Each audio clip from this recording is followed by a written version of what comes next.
Si va in partenza l'1 Bohemian Rhapsody Luca Talpo, 2 Carrot of West Carmine Piscuoglio, 3 Cantera Gennaro Amitrano, 4 Corella Pelle Giuseppe Ferrante, 5 Bilù Leo Matteo Legnani, 6 Castore Lux Vincenzo Piscoglio dell'Annunziata, 7 Birbona Cosimo Palomba, 9 Bacau di Casei Artana Lilai, 10 Olia Roberto Vecchione, 11 Country Matley Vincenzo Torrente, 12 Cook Wise AS Giuseppe De Filippis, 13 Cefalojet Roberto Faticoni.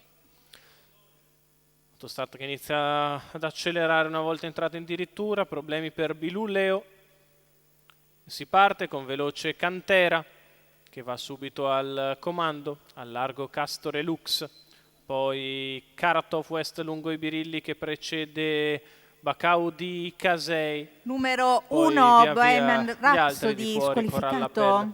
Cantera al comando, Castore Lux si pone nella sua scia a precedere Carrot of West, quindi Bacau di Casei, di fuori Coralla Pelle, terza ruota per Cookwise AS, seconda pariglia per Olia, se ne vanno 400 metri in 29 e mezzo.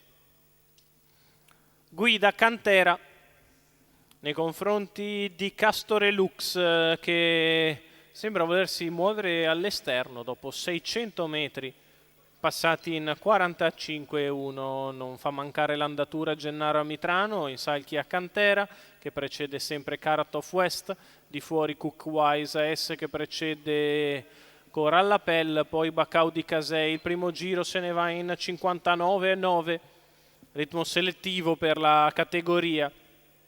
Prosegue in netta evidenza Cantera su Castore Lux, inizia a perdere terreno Carrot of West che precede Bacau di Casei, quale sposta al largo, il treno esterno non progredisce, i 1000 di gara in 1.15,1, la mossa di Castore Lux che va a lato di Cantera, l'attacca a 400 metri dal palo, la retta di là in 14,8, Cantera che prova a replicare, Castore Lux che insiste al largo, poi Carrot of West con accanto Bacau di Casei, quindi Birbona che sta rinvenendo abbastanza bene lungo la corda. Quando siamo all'ingresso addirittura d'arrivo, Cantera lotta con Castore Lux che insiste al largo, Cantera in vantaggio, Castore all'esterno, si difende Cantera, Castore che attacca, poi Birbona che scatta a centropista, è passato Castore Lux che nel finale vince nei confronti di Cantera, al terzo posto probabilmente Birbona riesce a battere Bacau di Casei. 38 a chiudere, 1.15,1 ragguaglio cronometrico per la vittoria di Castore Lux. Vincenzo Piscoglio dell'Annunziata per Gennaro Casolari, colori della signora Anna Fiorentino, vince il numero 6 dello schieramento Castore Lux.